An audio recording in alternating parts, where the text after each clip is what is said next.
थालहरु नि राखा छ नि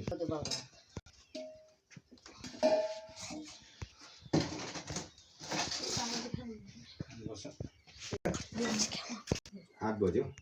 आठ बज्यो अब हाडर ठिक भएछ त नि तिम्रो म भने किन नि नुन लाग दाल अहिले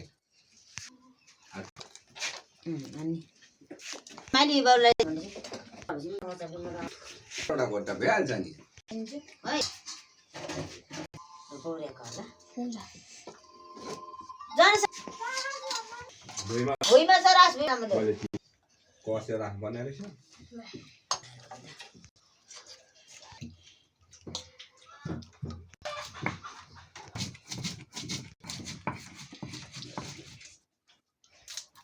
यस्तै हो भने म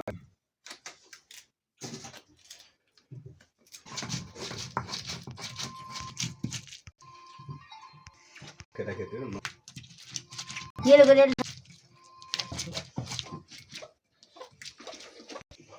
थाकस झार्नु छ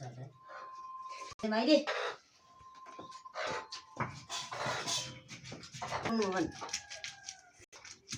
बोले भन बोलेको के भनिराख्नु के काम छ भन्न जय बोले होला बुढा हजुर हजुर हैन ओ जम्बु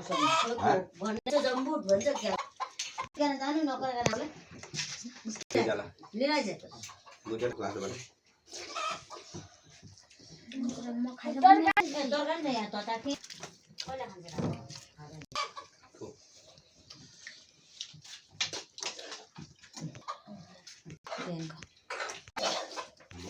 त खान्छ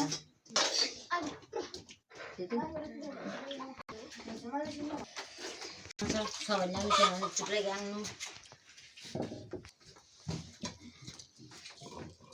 जाई बार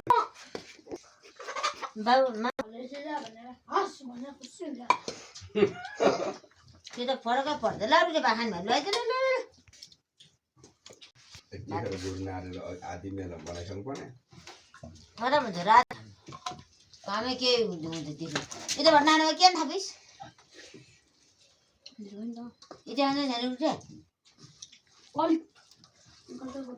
त्यो त नजाब के खान्छ त नि यो खाने यो मलाई पाउँछ भयो नि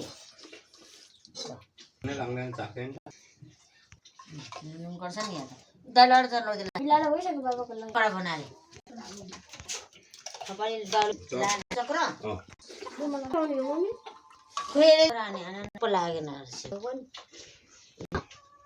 अचार भनेको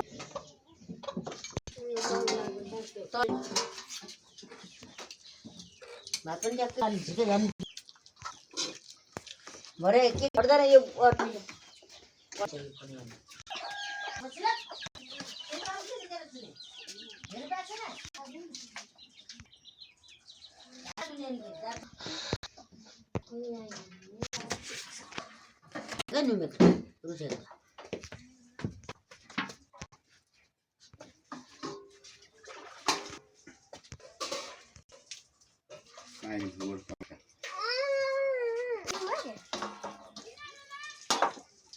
मैले मेरोमा थाहा त धेरै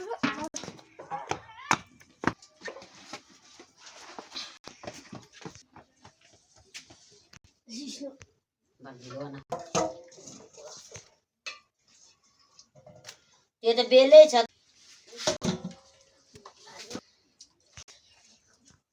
यो सागहरू जम्मै उसिनेर छु मलाई साग उसिन्दैन पनि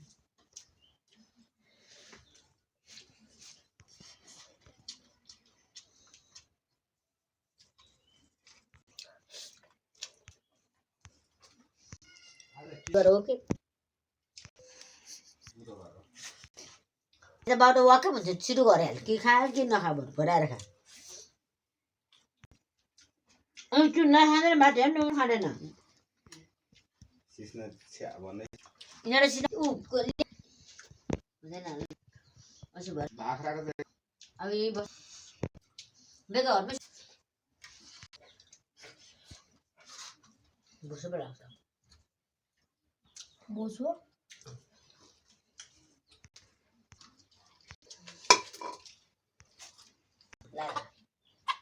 मेरो पुती कता त्यो पकाउने आउँछ यो त्यो नफ्याँक यो भरे खानु मन छ र भने मैले हतार भयो अब खानु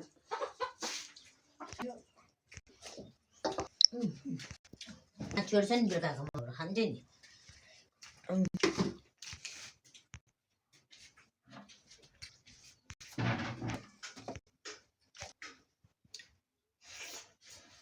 बाख्रा तल बिहा नपादेखि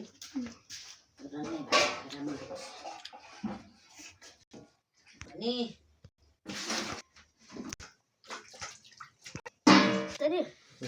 हो चिएर खाएको देखा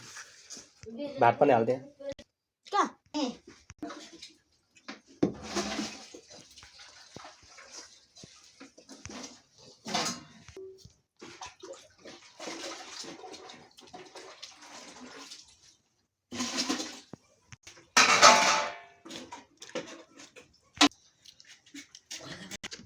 एक रात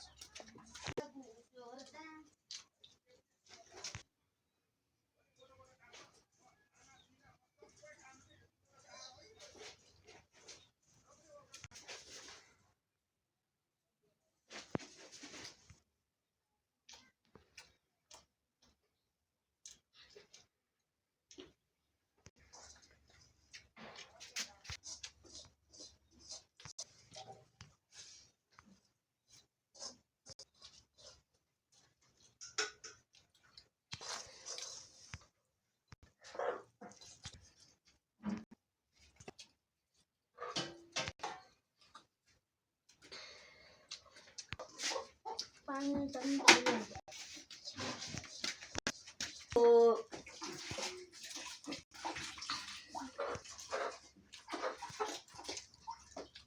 खाने सारी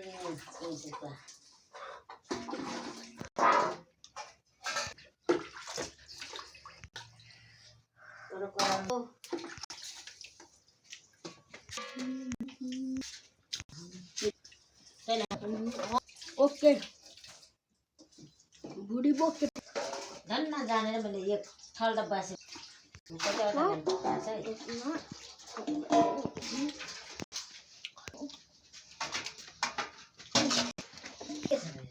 बाहिर बोर्छ र बाख्राको यो